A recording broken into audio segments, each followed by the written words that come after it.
It was on this day in 1963 on the steps of the Lincoln Memorial where Martin Luther King Jr. made his iconic "I Have a Dream" speech. I have a dream that my 4 little children will one day live in a nation where they will not be judged by the color of their skin, but by the content of their character. I have a dream today.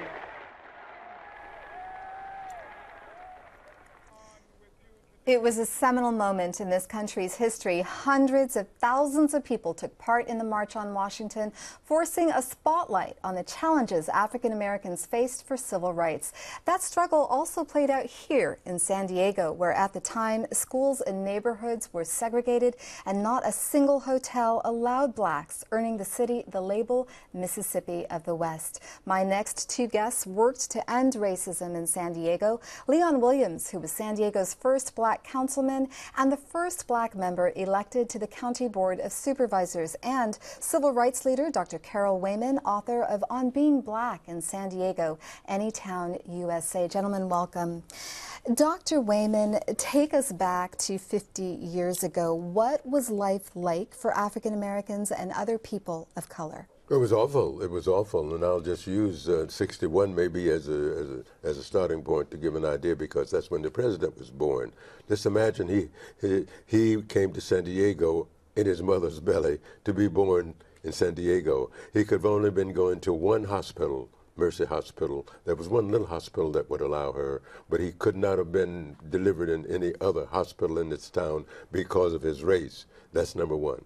The mother, Mrs. Obama, and the president could not have eaten in any major restaurant, maybe 1 or 2 little ones, because they didn't hire, they didn't feed, they didn't hire any blacks in the restaurants. They couldn't have lived in a hotel in the restaurant in San Diego. They couldn't have lived in any community in San Diego, and that was 1961, to give you an idea. It was awful.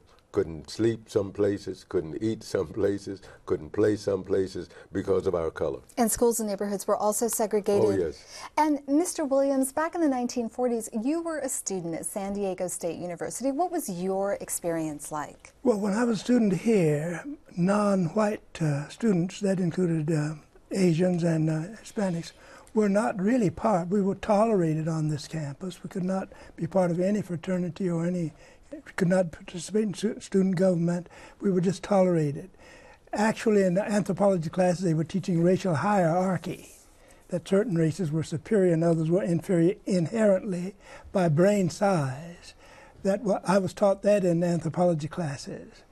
And we had an organization we called an intercultural organization that I was president of at one time, where we African Americans, very few, and Hispanics and Asians we came together and kind of gave ourselves solace.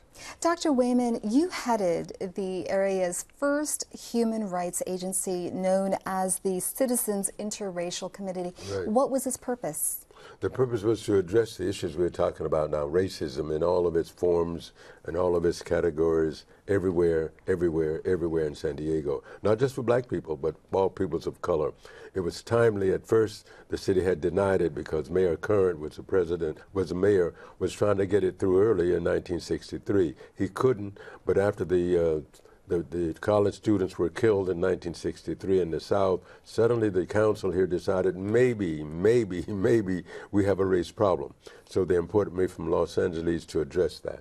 And Mr. Williams, in 1969, racism remained an issue. You were elected as the first black man to the city council. How were you received by your council colleagues? Well, I was received very well by them personally, but the responsibility to represent the whole city was not, well, my responsibility was to represent the African American and the Hispanic and other minorities, primarily in Southeast and San Ysidro area. So, Dr. Wayman, the United States has made huge strides when it comes to race. We've elected the first African-American president with Barack Obama.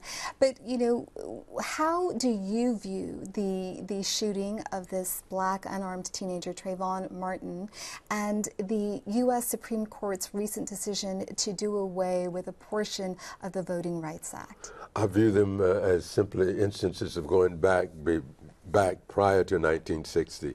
I think it's just a return to the old stuff and using the law, for example, the legal structure to justify it. I don't see any difference, excuse me, between what happened to him, and it was predictable.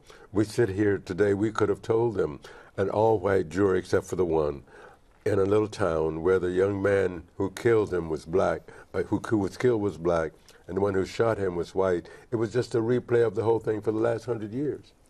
And we've got to close it there. We will revisit this issue. Dr. Wayman, Mr. Williams, thank you so much for coming on the program. You're welcome. It's been a pleasure.